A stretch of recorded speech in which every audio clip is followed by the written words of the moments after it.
Hello students, आज हम लोग हाइड्रोजन परऑक्साइड की स्ट्रेंथ निकालना देखेंगे। बहुत सारे स्टूडेंट्स को इसमें प्रॉब्लम होती है, जबकि ये बहुत आसान सा टॉपिक है। सबसे पहली चीज़ हम समझ लेते हैं कि हाइड्रोजन परऑक्साइड जो होता है हमारे पास, जिसका फॉर्मूला होता है H2O2। जब इसको हम डिकम्पोज करते हैं तो ये 2 मोल्स देता है H2O के, मतलब वाटर के, और 1 मोल देता है ऑक्सीजन का। इसका मतलब ये होता है कि यहाँ हम 2 मोल्स लेते हैं, 2 मोल्स, तो ये 1 मोल ऑफ O2 निकालता है।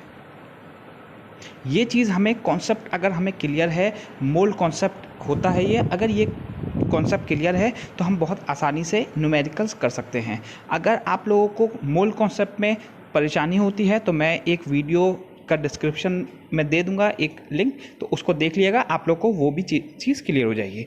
अब हमारे पास वॉल्यूम स्ट्रेंथ निकालने के लिए हमारे पास डेफिनेशन होती है, volume strength of hydrogen peroxide dash the amount of oxygen gas release from 1 ml of hydrogen peroxide solution. अगर मैं इसका 1 ml लेता हूँ तो कितनी ऑक्सीजन रिलीज होगी, उसी चीज़ को हम हाइड्रोजन परऑक्साइड की स्ट्रेंथ बोलते हैं। ठीक है, और कब होगा ये? स्टैंडर्ड टेम्परेचर प्रेशर पे। इसका मतलब ये हुआ कि अगर किसी भी सॉल्यूशन की स्ट्रेंथ हमें 10 वॉल्यूम दिया हुआ है, ठीक है, कभी कभी क्वेश्चन में या बुक में हम देखते हैं कि 10 वॉल्यूम दिया हुआ है, तो इसका मतलब ये हुआ कि 1 लीटर H2O2 10 ml O2 देगा। ठीक है, 10 वॉल्यूम स्ट्रेंथ का मतलब यही होता है कि 1 लीटर इसका 10 ml देगा। ठीक है, अच्छा, अब ज़रा समझिए कि हम ये जानते हैं कि 1 मोल 22.4 लीटर के बराबर होता है, लेकिन यहाँ इसके 2 मोल्स हैं, 2 मोल्स इसके 1 दे रहे हैं। इसका मतलब ये हुआ कि इसका अगर 1 मोल मैं लेता हूँ तो इसके हाफ हो जाएंगे। तो जब 0.5 के लिए देखेंगे ऑक्सीजन के लिए, तो इसको 0.5 से मल्टीप्लाई करने पे 11.2 लीटर हो जाएगा। इसका मतलब ये हुआ कि अगर हमारे पास मोलरिटी H2O2 की m है, तो वॉल्यूम स्ट्रेंथ निकालने के लिए वॉल्यूम स्ट्रेंथ हमेशा, इसका मतलब O2, तो O2 इसके हाफ होंगे, क्योंकि यहाँ जब 2 हैं तो 1 मोल बन रहा है, तो यहाँ हम इसको हाफ से करेंगे डिवाइड। 22.4 को 2 से डिवाइड करेंगे तो हमारे पास यहाँ 11.2 आएगा, उसको मोलरिटी से मल्टीप्लाई कर देंगे। ठीक है, अभी हम लोग जब न्यूमेरिकल देखेंगे तो बहुत मुश्किल क्वेश्चन बहुत आसान हो जाएगा, अभी चेक करेंगे।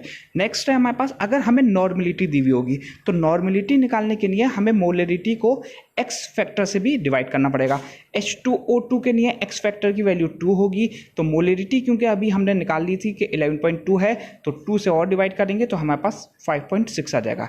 ये 2 रिलेशन अगर हमें याद हैं तो 90% न्यूमेरिकल्स हम कर सकते हैं। इसमें एक और चीज़ याद रखिएगा कि 22.4 लीटर को हम 22400 सेंटीमीटर क्यूब भी लिख सकते हैं। इसको 1000 से मल्टीप्लाई करते हैं तो वही चीज़ सेंटीमीटर क्यूब में हो जाती है। ये चीज़ और याद रखिएगा।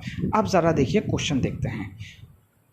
ये क्वेश्चन बहुत ही आसान हो जाएगा अगर आप लोगों ने जो मैंने पीछे बोली थी चीज़ वो देखी थी। अच्छा, अब ज़रा देखिए, इस क्वेश्चन को यहाँ से यहाँ तक किया है, आंसर ये आया है।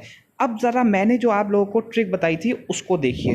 अगर हमारे पास मोलरिटी H2O2 की m है और हमें वॉल्यूम स्ट्रेंथ निकालनी है, इसका मतलब O2 की निकालनी है या किसी भी चीज़ की हमें निकालनी होगी, तो हम क्या करेंगे, सिर्फ डायरेक्ट 11.2 को मल्टीप्लाई कर देते हैं m से। अभी हमने यहाँ ये भी देख लिया क्यों कर रहे हैं हम मल्टीप्लाई।